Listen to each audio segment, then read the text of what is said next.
¿Qué tal? ¿Cómo están? Muy buenas noches. Soy Gaby Tlaseca. Bienvenidos a la mesa de martes de Debate 22. Una nueva enfermedad acecha con grandes interrogantes y preocupaciones a los sistemas de salud del mundo. La hepatitis infantil aguda, de la cual aún los expertos en salud no encuentran sus causas y su origen aún es desconocido. La OMS ha reportado hasta ahora 650 casos en el mundo, en más de 20 países. Y la cuarta parte de los afectados son niños de no más de 5 años de edad. 9 de estos casos fallecieron y 38 más necesitaron un trasplante de hígado. En México, los primeros 4 casos se reportaron hace un mes en Nuevo León, pero ya hay casos en otros estados de nuestro país. Para platicar de este tema que nos preocupa a todos, saludo a Alma Rosa Marroquín Escamilla, quien es la secretaria de Salud del estado de Nuevo León. Alma Rosa, secretaria, qué gusto. Buenas noches. Igualmente, buenas noches, Gaby. Un saludo para ti, para toda tu audiencia. Te agradecemos mucho porque ustedes fueron los primeros en tener contacto con esta nueva enfermedad en nuestro país. Platícanos un poco frente a qué estamos parados. Fíjate que hemos identificado un incremento en el número de casos de esta enfermedad a la que llamamos hepatitis, que es una enfermedad que ya existía previamente. Sin embargo, las causas que originalmente o que tradicionalmente producían la hepatitis, pues son causas que no estamos identificando en primera instancia en estos nuevos casos. Entonces, de ahí la preocupación por la que nosotros empezamos a no solamente identificar este incremento en el número de casos, sino que al no identificar los virus comunes, pues, y ante la alerta que había presentado la Organización Mundial de la Salud y posteriormente que se presentó en México, es que nosotros decidimos informar a nuestra población sobre la presencia de estos niños con esta enfermedad y la posibilidad de que pudiesen surgir mayores casos en nuestro estado. Nosotros presentamos 4 casos al momento en el estado. A partir de la alerta del 30 de abril en México, nosotros tenemos 8 casos que hemos estudiado de niños con hepatitis, de los cuales 5 ya se descartaron como hepatitis de origen desconocido y 3 continúan en estudio. Pues la hepatitis en los niños básicamente es una inflamación del hígado que puede estar producida por muchas causas. Las causas más frecuentes son el virus de la hepatitis A, B, C, D o E. Y entonces cuando se descartan estas causas más comunes es que nosotros nos vamos enfocando más hacia una hepatitis de origen desconocido. Históricamente la hepatitis A es la más frecuente en los niños porque el tipo de transmisión es a través de alimentos contaminados con este virus y que se transmite de persona a persona, pues a través de manos que no están bien lavadas o alimentos, etcétera. Entonces, ocasionalmente teníamos brotes, a veces en las escuelas, a veces entre varios miembros de una misma familia. Y en estos casos, pues empezamos a hacer la búsqueda de estos virus más frecuentes y en 3 casos no identificamos ningún virus asociado a esta inflamación. Sin embargo, de estos 5 casos que sí identificamos alguna gente que estaba ahí presente, algún virus, te puedo decir que 2 de ellos fueron este virus de la hepatitis A, que es el que siempre lo habíamos visto. Pero además identificamos un niño que presentaba una infección por adenovirus. El adenovirus es un virus que también produce enfermedad respiratoria, una gripe como comúnmente lo conocemos, y ocasionalmente enfermedad gastrointestinal, vómito, diarrea, y que en el mundo también se ha visto esta asociación entre adenovirus y hepatitis, y nosotros identificamos un caso con adenovirus. También identificamos otro caso de un virus que también es muy común en los niños y que produce gastroenteritis, que es el norovirus. Y en otro de los casos, pues desafortunadamente se trata de un niño que tiene una enfermedad más grave, que tiene una leucemia, que estuvo esta hepatitis asociada a la administración de medicamentos que son pues más agresivos y que pudieron haber estado inflamando el hígado, y se descartaron patologías. En estos 5 niños, pues esas son las causas. En los otros 3, pues continúan en estudio. Que justamente, secretaria, si me lo permites, es lo que queríamos un poco platicar contigo. ¿Dónde estamos parados frente a esto? Decíamos que en el mundo hay, según ha dicho la Organización Mundial de la Salud, 650 casos. De ellos, todos en edades tempranas, que esto es muy curioso, de 0 a 16 años de edad. En 181 de estos casos se identificó este adenovirus del cual nos hablábamos, patógeno que causa, como decías tú, frecuentemente hepatitis infantil, pero que en raras ocasiones desarrolla estas formas agudas de la enfermedad que hoy estamos viendo. En este sentido, ¿cómo podemos, desde que ustedes empezaron a recibir esta información, a tener estos casos, qué se puede saber hasta hoy? ¿Ha habido algún tipo de avance? Fíjate que hasta la fecha no hemos encontrado como una característica común en todos estos pacientes. Nuestros niños oscilan de entre 1 año y 9 años de edad. No tienen antecedente de viaje o que hayan tenido contacto con personas que viajaron al extranjero. Son niños previamente sanos, a excepción de este paciente que te digo que tenía o que tiene una enfermedad, una leucemia. Pero todos los demás previamente eran niños sanos. Siguen siendo ahorita pacientes que están en vigilancia, son niños que están estables. La mayoría ya se ha dado, ya está en su casa, ya han sido egresados de nuestros hospitales, a excepción de 2. Tenemos todavía 2 pacientes hospitalizados que están monitoreados, que se encuentran estables, pero que sí pues todavía requieren una vigilancia dentro de un hospital. Sí te comento que estos pacientes, pues de forma afortunada para Nuevo León, pues no han requerido de intervenciones más agresivas, pero que, como tú bien lo mencionas, pues el riesgo que se presenta es que un porcentaje, aunque muy bajo, puede desarrollar lo que le llamamos una hepatitis fulminante, y eso pues puede desencadenar alguna complicación más grave, catastrófica, inclusive la muerte, o bien la necesidad urgente de realizar un trasplante de hígado, que ya es un procedimiento mucho más complejo.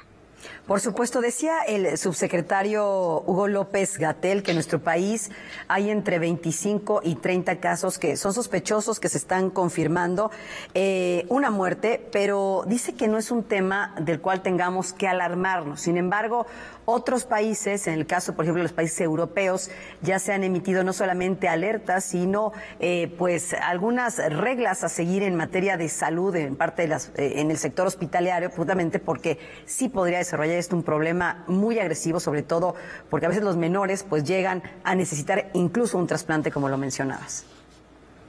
Sí, mira, en términos de problema de salud pública, quizás el doctor Gatell se refería a que seguramente no se va a desarrollar una pandemia con el número de casos como los hemos tenido por COVID, y que no va a ser una enfermedad tan transmisible. Y hay varias teorías que ahorita se manejan para este incremento en el desarrollo o en el número de pacientes con hepatitis. Una de ellas, pues que pudiese estar asociada también a infección por COVID, que pues a la fecha todavía no se ha demostrado. Otra de ellas que haya sido relacionada con la vacuna, pero pues muchos de estos pacientes no habían recibido vacuna, ni tampoco estaban en la edad, porque había quienes sugerían que incluso la transmisión de los anticuerpos por la leche materna producidos por la vacuna pudieran estar generando esto, lo cual pues estos niños estaban en edades donde o ya no estaban recibiendo lactancia materna o nunca la habían recibido, ni tampoco la vacuna. Entonces estas teorías todavía pues cada vez han ido quedando más lejos. Y hay otras teorías, una es la del adenovirus, que pudiese estar causando esto y que pudiese ser un virus un poco más agresivo. Pero la cuarta teoría obedece a la situación de confinamiento que se ha tenido durante estos 2 años, en la cual pues muchos niños y niñas, incluso adultos, pues hemos permanecido en una especie de burbuja sin estar expuestos a estos virus, bacterias o lo que nosotros llamamos patógenos, que de alguna manera continuamente están estimulando al sistema inmunológico y de alguna forma lo van entrenando para que desarrolle una capacidad de respuesta mayor. Entonces, de alguna forma, este sistema inmunológico ha permanecido en calma, digamos, claro, en pausa o dormido, y no se ha estado entrenando para defenderse. Entonces, pues entra de pronto, al empezar ya las actividades normales de guarderías, de escuelas, etcétera, en contacto con estos otros virus que circulan siempre entre nuestra población infantil, y desarrollan enfermedad un poco más agresiva o más agresiva que la que previamente veíamos. Entonces, esta es una de las de los posibles causas de las que se están investigando, y no necesariamente que un adenovirus que haya mutado y que esté causando una enfermedad catastrófica en el mundo. Yo creo que esa es como la visión que se tiene por muchos países, pero sí estar conscientes de que hay más casos de hepatitis, de que se está dando en un grupo muy vulnerable como es la población pediátrica, que a veces no alcanzamos o que vamos difiriendo las consultas, y entonces para cuando el niño llega al hospital ya se encuentra en un estado más crítico, y por eso es que nosotros quisimos hacer el llamado desde el primer caso que identificamos, que sumaron 4 en una semana, y por eso nos generó esa alerta en Nuevo León, y por eso es que estamos de alguna manera transmitiendo a la población que si presenta los signos o síntomas compatibles, principalmente pues malestar general, dolor de cuerpo, coloración amarillenta de la piel, náuseas o vómitos, evacuaciones sin color, o sea, la popó se ve como gris o la orina se ve más oscura, pues que no se esperen y que acudan de inmediato a su unidad médica más cercana. Claro, y porque lo importante es llegar de manera pues temprana a atender cualquier tipo de enfermedad, y esta pues no es la excepción, y más porque estamos frente a algo, como bien lo apuntaba secretaria Alma Rosa, frente a algo desconocido. ¿Me permites hacer una pausa y regresamos a seguir platicando contigo un tema que por supuesto le interesa a la audiencia del canal a nivel nacional? Te agradezco mucho. Hacemos una muy breve pausa. Ya volvemos. Estamos platicando de esta hepatitis infantil aguda que con causas desconocidas pues tiene a buena parte del mundo totalmente en alerta. Ya regresamos.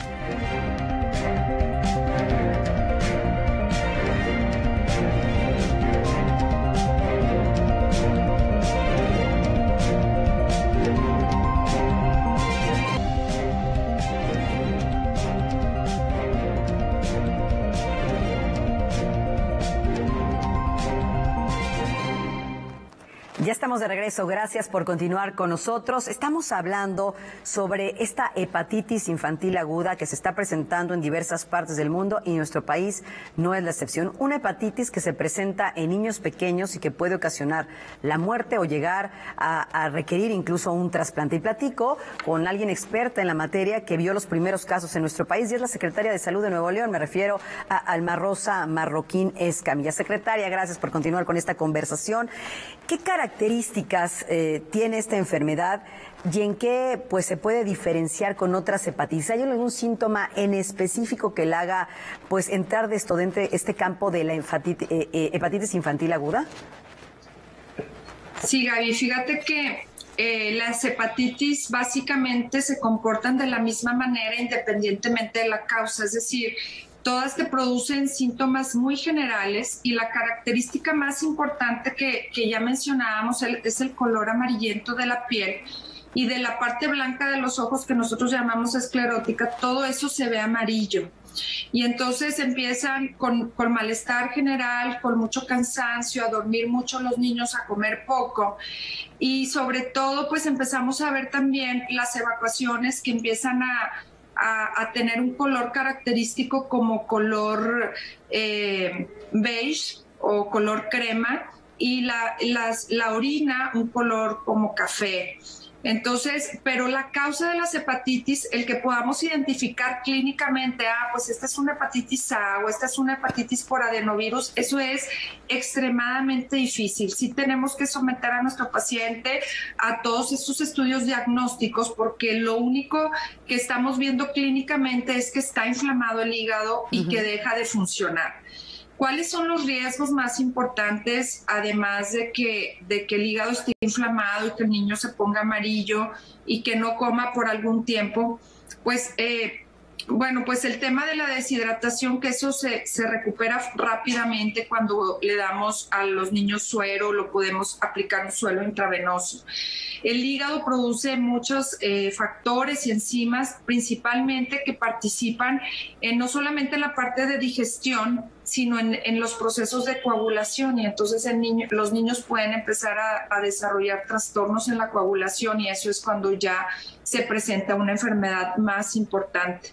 Entonces yo creo que lo que nosotros tenemos que considerar es que si vemos a nuestro niño con un cambio de la coloración en su piel, con mucho malestar general, en estos casos de hepatitis aguda de origen desconocida, de forma común, eso sí te puedo decir, es que no se han manifestado con fiebre, contrario a lo que nosotros sabíamos anteriormente de las hepatitis, que era fiebre, malestar general, náusea, vómito, color amarillo, inflamación del hígado, al tocarle el abdomen le dolía en la parte del hígado. Estos niños no se están presentando con fiebre importante, más bien es el ataque al estado general del niño, el cansancio y el color amarillo de la piel. Y la severidad o la agresividad de la hepatitis pues depende de muchos factores, pero lo más importante es poder identificarla a tiempo. Entonces, los estudios diagnósticos nos van a permitir entender cuál es el estado general del niño, no solamente saber si se trata de la causa de la hepatitis A, B, C, D o ninguna de las que ya mencionamos, sino también saber cuáles son las condiciones generales del niño, cómo está su hemoglobina, cómo está en general la función de su hígado y cómo está su respuesta de coagulación, porque es ahí donde puede requerir una intervención mayor.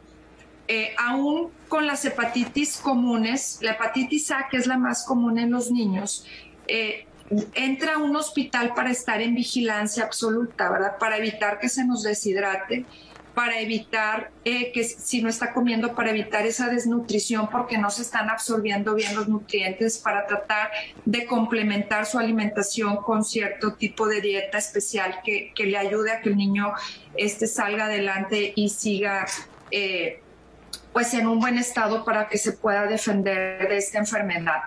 Pero de las cosas más críticas es cuando empiezan a desarrollar problemas de coagulación, que es ahí cuando ya nos alerta y nos dice puede convertirse este paciente en un paciente crítico, puede requerir ya otras terapias o bien el trasplante de hígado, que es una cirugía realmente mayor, es una cirugía compleja, es una cirugía que pues que solamente ciertos centros especializados en el país la realizan y que pues ya es una estrategia para pacientes que sí están graves. Entonces tendríamos que estar identificando a los casos antes de que lleguen a ese estado de gravedad para prepararlos a ellos y a los posibles donadores de hígado.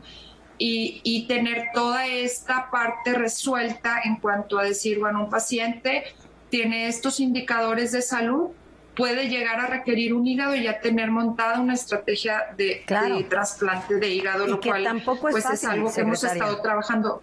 Sí, perdón. Que tampoco es fácil ni sencillo porque tenemos una lista de espera importantísima en nuestro país. Ya a eso se le pueden llegar a sumar estos casos de esta nueva enfermedad que está aquejando a los pequeños de todo el mundo. Ahora, hablando después de esas características de la enfermedad, de lo importante que es el diagnóstico, la gente se sigue preguntando si existe algún tratamiento, acción a emprender que pueda ayudar pues a atacar esta causa desconocida, porque sabemos los que somos padres que muchas veces la hepatitis pues es comer bien, hidratarte, estar en absoluto reposo. En este caso, ¿qué hay? Porque entiendo que por ser nueva pues incluso no podría haber ni siquiera un medicamento. Sí, mira, Gaby, ahí yo quisiera irme un poquito antes y es al tema de prevención.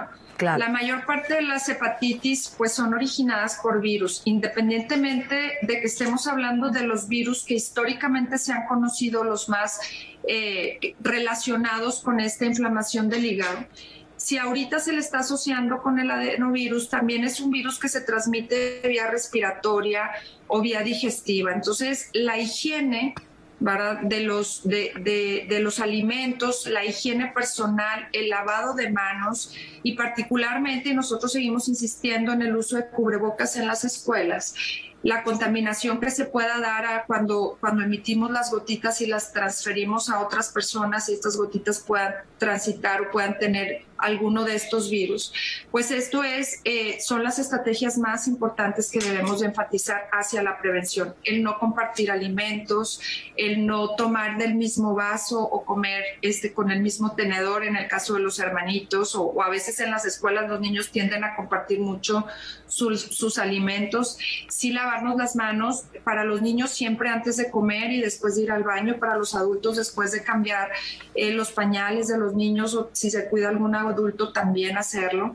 El desinfectar muy bien nuestras frutas, nuestras verduras, el que nuestros alimentos estén en buen estado y bien cocinados. Todas estas medidas son las que históricamente han funcionado y las que consideramos que son nuestra mejor estrategia en este momento para prevenir que los niños puedan desarrollar hepatitis. El que se puedan aplicar las vacunas, pues tenemos vacunas disponibles para dos tipos de virus, que es el de la hepatitis A y el de la hepatitis B.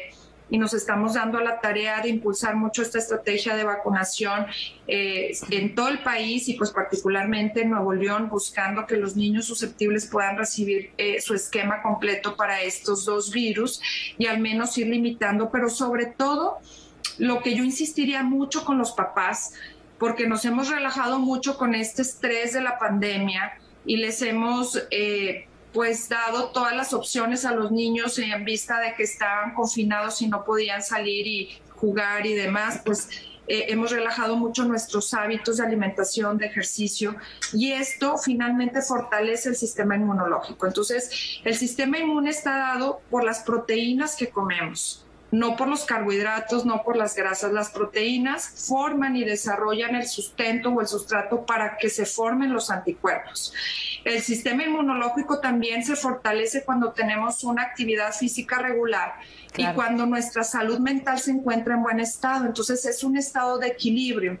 Salud física, salud emocional o mental, todo lo que es el ejercicio y los buenos hábitos de alimentación, así como las medidas higiénico-dietéticas, todo eso en conjunto nos va a fortalecer nuestro sistema inmune y nos va a hacer más, de alguna manera, menos susceptibles a adquirir una infección, cualesquiera de la que estemos hablando, y más fuertes para responder ante cualquier virus en el momento que este se presente.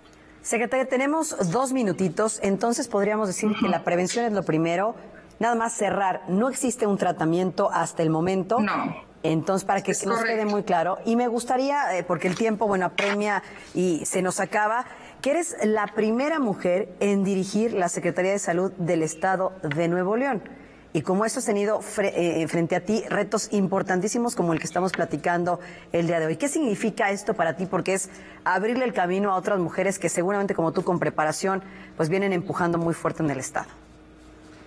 Muchas gracias, Gaby. Fíjate que muy contenta de haber adquirido este reto y de enfrentarme a todas estas nuevos riesgos de salud. Obviamente que entendiendo el gran peso y lo que se requiere para atender una pandemia, por ejemplo, ahora que estuvimos con la 4ª ola, en este caso de la hepatitis y de todas las enfermedades emergentes, y el post-COVID, que también pues implica retos muy importantes a nuestro sistema de salud en todo el tema de salud mental. Creo que las mujeres tenemos, aparte de la capacidad que hemos desarrollado, pues la sensibilidad y el cuidado que siempre como mujeres pues nos esforzamos un poco más por el cuidado de los pacientes, y pues además mi formación es de pediatra y pues me encanta el tema de los niños y abordar este tipo de problemáticas y buscar las mejores soluciones para nuestros pacientes y nuestros ciudadanos en el Estado de Nuevo León. Muy contenta de estar aquí. Y lo que tú sumas en el Estado, pues suma al final en todo el país, porque las instituciones de salud se comunican, platican los casos, y creo que al tocarte a ti los primeros, pues ha sido un referente importante de lo que hoy estamos hablando en esta mesa. Secretaria Alma Rosa Marroquín Escamilla, secretaria de Salud del Estado de Nuevo León, gracias por esta conversación. Esta es una historia en desarrollo, así que seguramente estaremos platicando más adelante este tema que le preocupa a todos los padres, por supuesto, a los familiares de estos pequeños que viven en nuestro país, porque no se sabe ni por dónde, pero bueno. bueno, ahí están los consejos de seguirnos fortaleciendo para enfrentar cualquier cosa que venga. Muchas gracias. Muchas gracias, Gaby. Un saludo a ti y a todo tu auditorio. Buenas noches. Buenas noches, muchas gracias. Y bueno, pues vamos a ir, por supuesto, informándoles de qué ocurre con esta situación. Decíamos, es una historia en desarrollo, así que los espero el próximo martes, como siempre, aquí a través de Canal 22. También estaremos platicando de la salud mental, de esto que también decía la secretaria, así que los espero el próximo martes.